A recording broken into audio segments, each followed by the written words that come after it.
Hi అండి, welcome back to వంటల పల్లకి.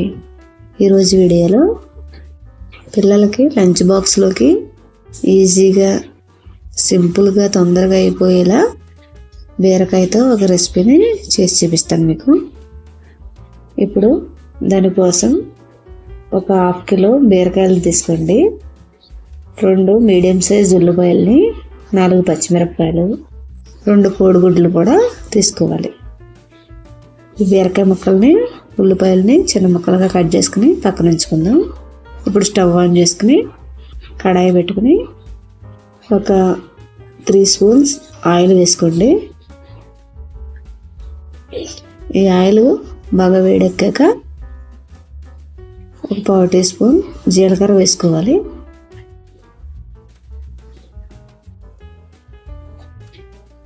ఈ జీలకర్ర కొంచెం వేగిన తర్వాత సన్నగా కట్ చేసుకున్న ఉల్లిపాయ పచ్చిమిరపకాయ ముక్కలు కూడా వేసేసుకుందాం. ఈ ఉల్లిపాయ పచ్చిమిరపకాయ ముక్కలు బాగా గోల్డెన్ బ్రౌన్ కలర్లోకి రావాలండి.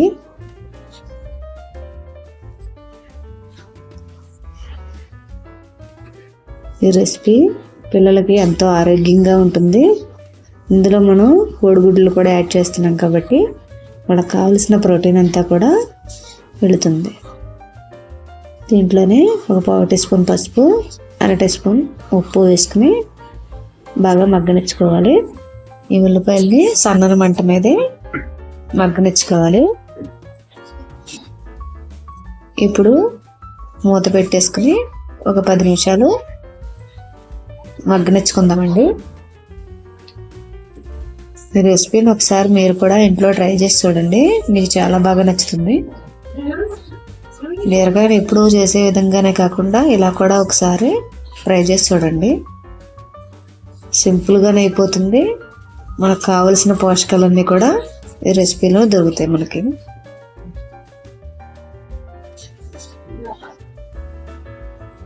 ఇప్పుడు దీంట్లోనే ఒక 1/2 టీ స్పూన్ అల్లం వెల్లుల్లి పేస్ట్ కూడా వేసేసుకుందాం. ఈ అల్లం వెల్లుల్లి పేస్ట్ కూరకు మంచి టేస్ట్ని ఇస్తుందండి. దీంట్లో వేరే మసాలాలు ఏమీ అవసరం ఉండదు, ఒక అల్లం వెల్లుల్లిపాయ పేస్ట్ వేసుకుంటే సరిపోతుంది. ఇప్పుడు అల్లం వెల్లుల్లిపాయ పేస్ట్ని పచ్చివాసన లేకుండా వేపుకోవాలి.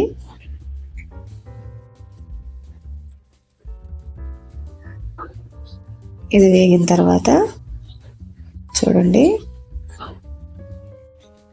కొంచెం వేగనిచ్చుకుందాం. ఇప్పుడు సన్నగా కట్ చేసుకున్న బీరకాయ ముక్కలను కూడా ఇందులోనే వేసేసుకోవాలి. ఈ బీరకాయలో నీరు అవసరం లేదండి, మనం నీరు వేయక్కర్లేదు.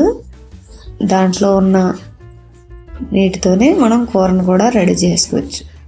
ఇంకా నీరు అనేది మనం వేయాల్సిన అవసరం ఉండదు.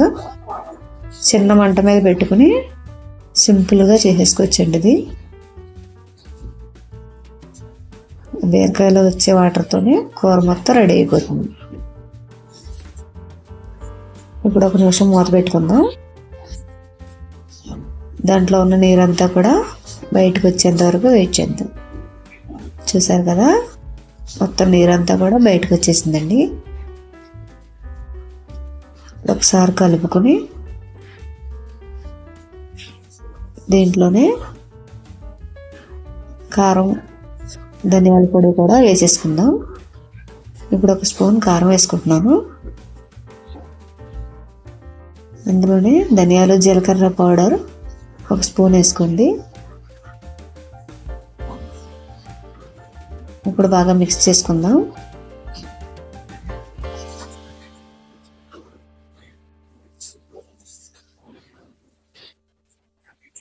ఆ వాటర్తోనే మొత్తం కూర అంతా ఉడకాలండి, అందుకే మనం సిమ్లో పెట్టుకొని చేసుకోవాలి వంట. హైలో పెడితే వాటర్ అంతా ఎగిరిపోతుంది కానీ బీరకాయ ముక్క ఉడకదు. ఇప్పుడు మూత పెట్టుకుని ఒక 10 నిమిషాలు అలా వదిలేయండి.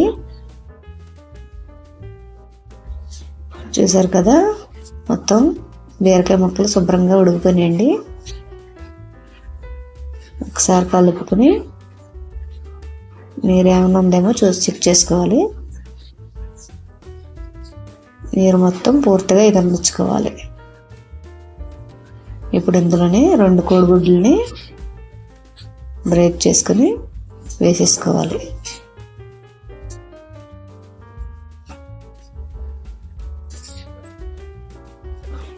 ఈ కోడిగుడ్లు వేసేటప్పుడు మనకి కూరలో నీరు ఉండకూడదండి, అది చూసుకుని మీరు వేసుకోండి. ఇప్పుడు ఈ కోడిగుడ్లను కూడా బాగా మిక్స్ చేసుకోవాలి. ఇప్పుడు మూత పెట్టుకుని ఒక 5 మినిట్స్ అలా. ఇప్పుడు ఒకసారి మూత తెచ్చి చూద్దాం. కర్రీ రెడీ అయిపోయింది, చూసారు కదా, ఇలా రావాలండి. అంతే, చాలా సింపుల్గా తయారు చేసుకుని బీరకాయ కోడిగుడ్డు కర్రీ రెడీ అయిపోయిందండి. మీరు కూడా ఒకసారి ఈ కర్రీని ట్రై చేసి ఎలా వచ్చిందనేది నాకు చెప్పండి.